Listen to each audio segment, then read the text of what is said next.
Welcome to Fighting Saints Weekly fans. Jordan Coons with you as we're looking back at a split weekend, getting 3 of a possible 4 points in the last weekend in the games against the Omaha Lancers and the Cedar Rapids Rough Riders. Some great promotional nights and a great turnout for both nights. So great work by the fans and by our sponsors to get this all done. It was Friday, was our Mommies and Minions night, of course, with was sponsored by Alliant Energy, and we had the Minions in town. Made sure to have photo opportunity and have them get in on the fun as well. The Saints picking up the win in that one by a score of 7-3. The heartbreaker came on Saturday. A 2-goal lead in the third period goes by the wayside, and Cedar Rapids wins 5-4 in overtime. One note before we jump into the highlights is that the Saints are the last team in the entire USHL to lose in overtime, and it took 39 games to get there. The Saints were perfect in OT headed into Saturday's action. But as it stands right now, in second place in the Eastern Conference, tied with the Green Bay Gamblers. So aside from Mommies and Minions night, we had a night with 2x2 on Saturday in which sweaters were auctioned off. Johnny Gaudreau, Zemgus Girgensons, and Brooks Birch as well. And that was a sellout.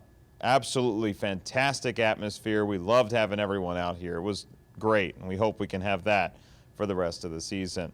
For right now, you can click this annotation and check out the highlights from the past weekend. Saints pick up the win 7-3 on Friday, and then a 5-4 overtime loss on Saturday night.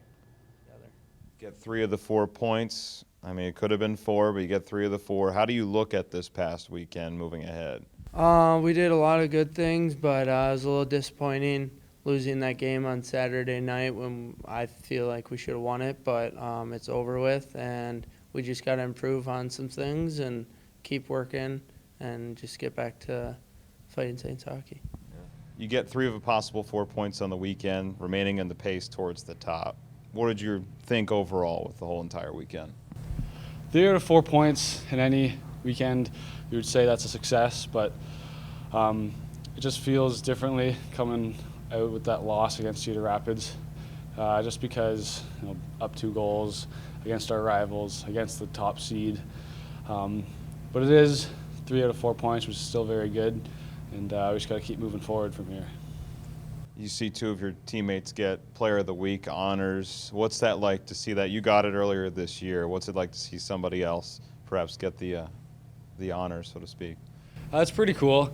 You see them working every day, and finally paid off for Gerads there. He had a really good weekend, and then Keegan's always been really good for us, and it's nice to see him get on the score sheet as well. Well, you get Forward of the Week honors. How does it feel to get that for the first time? It's a really awesome feeling and just cool. You get the hat trick. It's your first USHL career. What was working for you on Friday night? And I guess you get the goal, of course, on Saturday. What was working for you overall? Just doing what I usually do, just working hard and giving it my all, and got a couple of chances and put them away. Shot 50%. The hot stick, you think you can keep it going? Well, hopefully. I mean, who knows, though, but hopefully I'll try. You get 2 on the weekend. Second one more spectacular than the first, though you did dive on both of them. Was that the plan? Well, I wasn't going in planning that, but I just saw the first one a loose puck, and then I did everything I could to get to it. And then the second one was more I was just battling through a guy who was back checking me, and I happened to go flying. I didn't even realize that till I watched the highlight after. And of course, Muskegon comes in. They'll be looking to play spoiler. Your thoughts on staying on this course here of trying to continue this along? We just got to come out, and it doesn't matter who you play. Every team in this league's good, and they'll give you a run for your money any night. So we got to come and play a full 60 both nights, and hopefully it'll work out for us. One final note before we head ahead towards next weekend against Muskegon is that both Dallas Gerads and Keegan Ford picked up Forward and Defenseman of the Week, respectively, by the USHL. That was announced earlier on Monday, so congratulations to the both of them. They join a select few other Saints to pick up that award here this season. Don't worry, I'm trying. As for the other side of things with Muskegon, you look at them upcoming. The Lumberjacks coming to town 15 points out of a playoff spot, and they're a team that's looking to play spoiler right now. Yes, they do indeed have several games in hand to their competition, and that's something that definitely you look at and you say, well, with those games in hand, they could easily jump up in the standings, right? And that's absolutely right. That's something they could do. They've only won 3 of their last 10 games. They're trending downwards, and they traded their best defenseman, which usually doesn't bode well towards wanting to make a run. So they're likely going to play spoiler. They have an outstanding forward to look out for. His name is Rem Pitlick. He's only been held off the score sheet a select few times. Only 1/6 of the games that the Lumberjacks have played, he's been held off the score sheet. In the last 18 games, he has 9 multi-point efforts. So he is Muskegon's offense. The Saints will have to look out for him.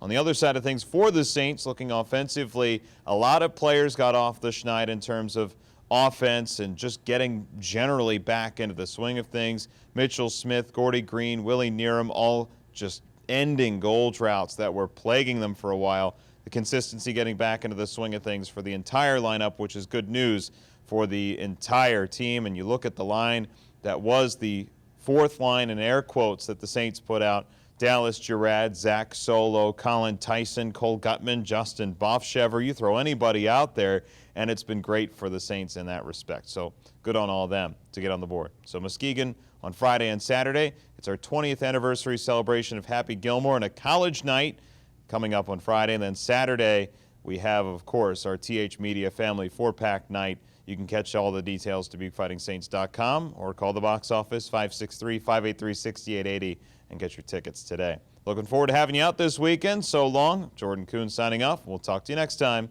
on Fighting Saints Weekly.